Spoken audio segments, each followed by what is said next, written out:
pessoal, eu sou a professora Érica Canejo, bióloga e professora de Ciências de Ensino Fundamental. Na aula de hoje nós vamos falar sobre um grupo de seres vivos que está presente no nosso dia a dia. Nós vamos falar sobre os fungos. Então, algumas características desse grupo, como nós utilizamos eles no nosso dia a dia, desde a fermentação, na produção de pães, na produção de bebidas alcoólicas. Nós vamos falar da importância deles como decompositores da matéria orgânica na cadeia alimentar. Vou falar algumas características sobre eles, nós vamos falar sobre algumas associações que eles podem estabelecer com outros seres vivos, como é o caso dos líquens.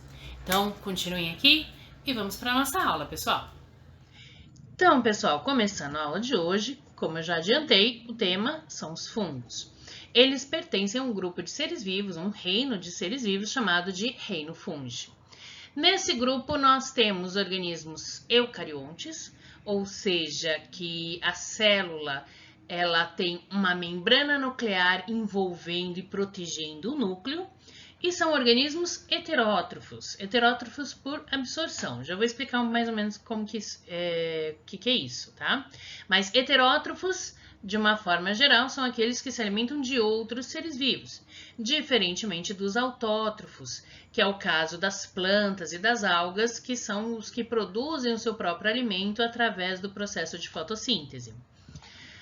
Nós temos nesse grupo organismos unicelulares e organismos pluricelulares, ou seja, organismos formados por uma única célula e organismos formados por duas ou mais células, por várias células.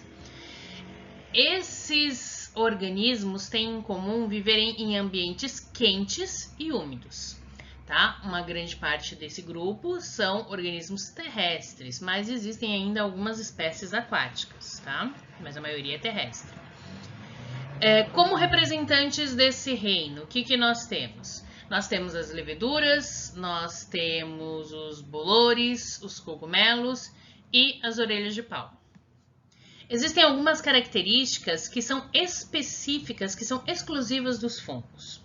Como eu tinha falado no slide anterior, eles são heterótrofos por absorção. O que significa ser heterótrofo por absorção? Esses organismos eles lançam enzimas digestivas nas moléculas de alimento que tem lá no ambiente. E essas enzimas elas vão quebrando essas moléculas, vão degradando essas moléculas, e aí eles conseguem absorver os produtos dessa reação de degradação através da membrana plasmática das células. Eles também têm uma outra característica. Eles têm uma parede celular formada por quitina, diferentemente das plantas, que a parede celular é formada por celulose. A parede celular dos fungos é formada por um outro polissacarídeo chamado quitina. Os fungos eles são muito utilizados no nosso dia a dia. Eles têm uma grande importância econômica também. Nós temos, por exemplo, fungos que são utilizados na produção de remédios. Por exemplo, os fungos do grupo do Penicillium, que é através dele que nós produzimos a penicilina, que foi o primeiro antibiótico, né, que foi encontrado. Nós também temos alguns que são utilizados, por exemplo, na produção de queijo, de iogurte e de alguns outros derivados do leite. Nós temos os fungos que são utilizados como fermento, né, os fermentos biológicos. Então, na produção de pão, de bolo, também temos alguns que são utilizados na fermentação alcoólica, então na produção de bebidas alcoólicas. E também tem alguns fungos que são comestíveis, né? Então, como o champignon, o shiitake, então nós utilizamos eles na nossa alimentação. Os fungos também têm uma importância ambiental, porque na cadeia alimentar, eles estão lá no último nível trófico, o nível dos decompositores, porque eles conseguem decompor a matéria orgânica morta. Então, resto de animais, resto de plantas, eles conseguem decompor, eles agem como se eles fossem os grandes recicladores da cadeia alimentar. Então, o primeiro grupo de fungos que nós vamos falar hoje são as leveduras. As leveduras são fungos microscópicos, eles são unicelulares, então formados por uma única célula. E eles são muito utilizados como fermento para fazer pães, os bolos, né? Também são utilizados na produção de bebidas alcoólicas. Por quê? Porque eles realizam uma reação chamada de fermentação. O que é a fermentação? É um processo para obter energia a partir da glicose e da água, né, do açúcar e da água, só que não utiliza oxigênio, como por exemplo nós fazemos nas nossas células lá na mitocôndria. Lembram que a gente falou, quando falou das células, eu expliquei para vocês que dentro das mitocôndrias nós utilizamos o oxigênio para quebrar o açúcar e produzir energia.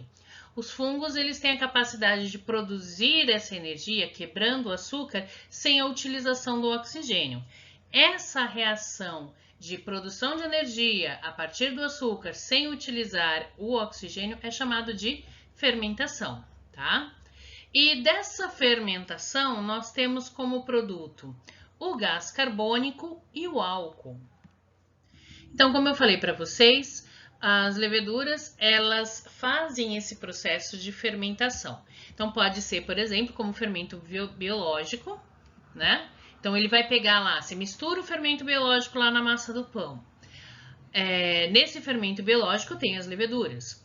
Elas vão pegar um pouco desse açúcar que está lá naquela massa, para eles poderem utilizar para conseguir energia deles, para eles sobreviverem. E eles vão produzir gás carbônico e álcool. Esse álcool vai acabar evaporando. Agora, o gás carbônico, como todo gás, ele tem a tendência a se expandir. Então, ele vai tentar expandir, ele vai fazer a massa crescer.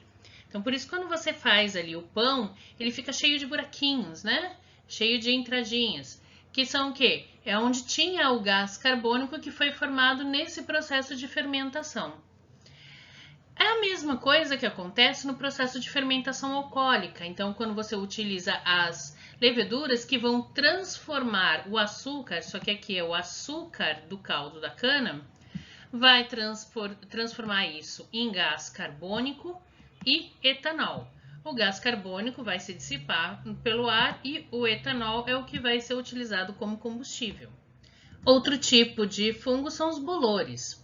Os bolores também são chamados de mofo, né? Eles conseguem crescer, se reproduzir em praticamente qualquer material orgânico. Pode ser solo, pode ser pedaço de alimento, né?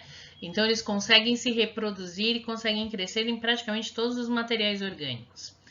Eles se reproduzem por meio de esporos, que podem ser levados pelo vento, e aí quando ele encontra ali um ambiente adequado, né, um ambiente propício para o crescimento dele, ele vai se desenvolver e vai formar o bolor, tá?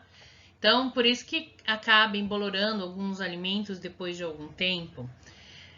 E pode comer alimento embolorado? Não, não pode, é muito perigoso. Por quê? Conforme esses bolores eles vão crescendo ali, por exemplo aqui, como eu coloquei na imagem de vocês, num pedaço de pão, ele vai liberando algumas substâncias que para o nosso organismo ela é tóxica. Então você pode ter, por exemplo, uma intoxicação alimentar, se se alimentar de um alimento embolorado, tá? E não adianta simplesmente você pegar, eu cortei aquele pedacinho que estava embolorado e vou comer o resto. Não, é perigoso. Como a gente está falando de organismos muito pequenininhos, às vezes eu posso ter ali um ou outro bolorzinho e eu não estou conseguindo ver, né? A maioria dos bolores, eles têm essa coloração meio esverdeada, meio preto, mas tem alguns que são mais branquinhos, né? E dependendo do tipo de alimento, você acaba não enxergando num primeiro momento, antes dele ter um crescimento maior. Então, é muito perigoso de comer alguma coisa embolorada, alguma coisa mofada, tá? Nós também temos os cogumelos e as orelhas de pau. Os cogumelos são mais conhecidos, né? Eles têm aquele formatozinho que parece um chapeuzinho. Tem representantes de várias formas, de vários tamanhos, de várias cores. Eles são formados por filamentos, pequenos filamentos bem fininhos, bem delgados, que recebem o nome de hifa, tá?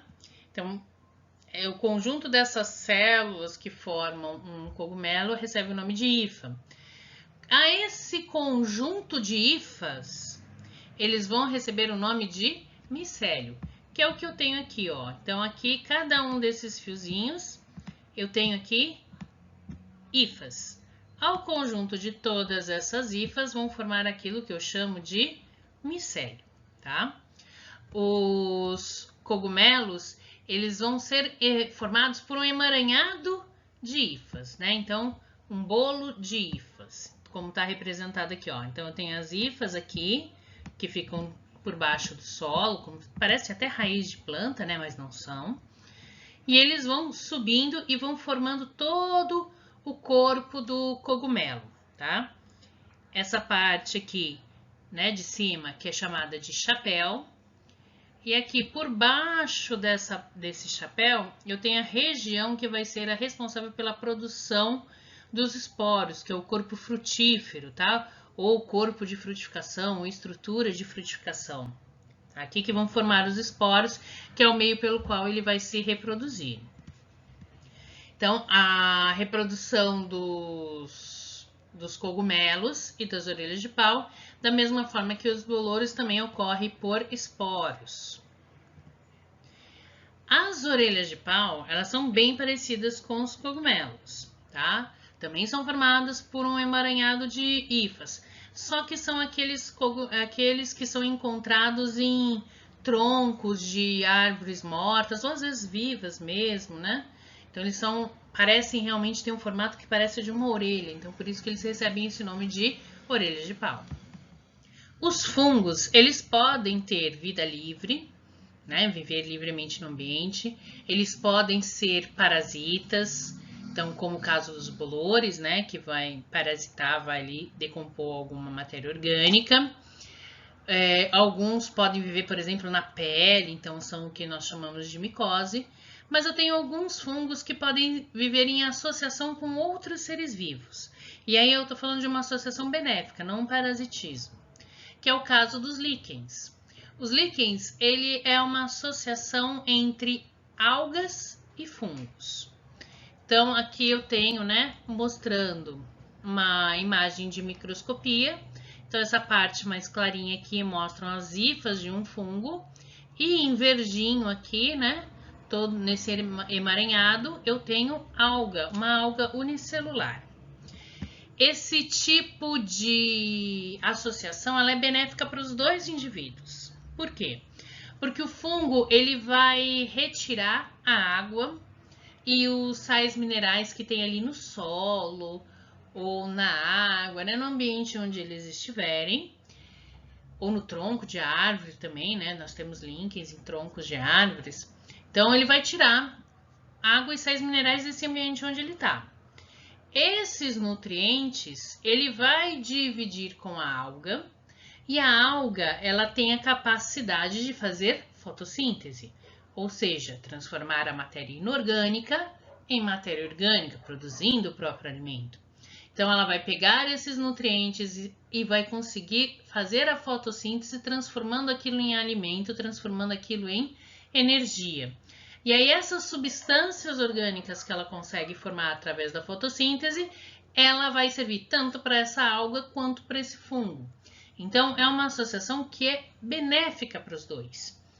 O fungo consegue sobreviver sem a alga? Consegue. A alga consegue sobreviver sem o fungo? Sim. Mas, para eles, essa associação, ela é melhor. Se eles estiverem juntos, melhor. Conseguem viver separados? Conseguem. Mas, quando eles estão juntos, o benefício é maior para ambos. Esse tipo de associação recebe o nome de mutualismo. Existe um outro tipo de associação entre os fungos com outros seres vivos, que é o que acontece, por exemplo, com as micorrizas, que é a associação do fungo com as raízes de plantas. Nessa associação, o fungo, de novo, né, ele tem a capacidade de absorver a água do solo e os nutrientes e vai compartilhar com essa planta, com as raízes dessa planta. A planta, por sua vez, vai pegar esses nutrientes e essa água, vai conseguir fazer a fotossíntese, produzindo a matéria orgânica, produzindo o alimento, e vai compartilhar esse alimento com o fungo. Então, de novo, né? É uma associação benéfica tanto para o fungo quanto para a planta. Só que essa associação é diferente do líquen. Ela não é um mutualismo, ela é uma simbiose. Por quê? Porque ela é obrigatória. Enquanto no mutualismo nós temos ali uma relação que é benéfica para os dois, mas eles conseguem sobreviver separadamente, na simbiose, que é o caso que acontece com as micorrizas, essa associação ela é obrigatória. Sem ela, eles não conseguem se reproduzir. Então, só para resumir a nossa aula de hoje, né? Então, trouxe aqui para vocês um mapa conceitual sobre os fungos. Então, o que eu posso tirar aqui de informação desse mapa conceitual?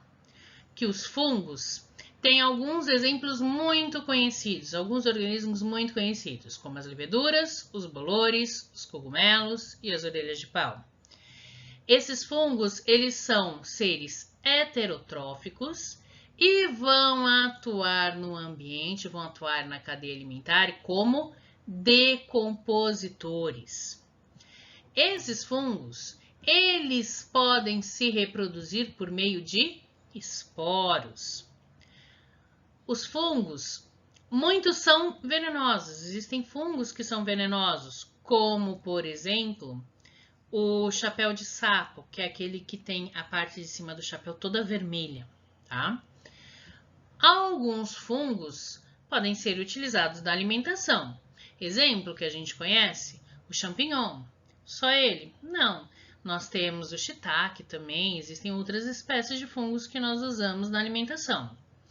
E eles também podem ser usados na fabricação de queijo, né? Então, existem algumas espécies de, alguns tipos de queijo, variedade de queijo, que utiliza fungo para ser produzido. Existem os fungos, eu comentei rapidamente com vocês, que causam doenças. Então, aqueles que causam micose, né? Que é aqueles que causam doença na pele humana. Mas existem alguns fungos que também podem causar doenças em plantas. Um exemplo é a ferrugem na folha das plantas. Ok? Então, aqui, ó, é um resuminho básico de todas as informações que vocês precisam saber, pelo menos por enquanto, sobre os fungos. Então, pessoal, hoje nós terminamos a nossa aula por aqui. Na aula de hoje, nós vimos o reino dos fungos e vimos as principais características desse grupo de seres vivos. Nós falamos das leveduras, da importância econômica delas, dos bolores e também dos cogumelos e orelha de pau.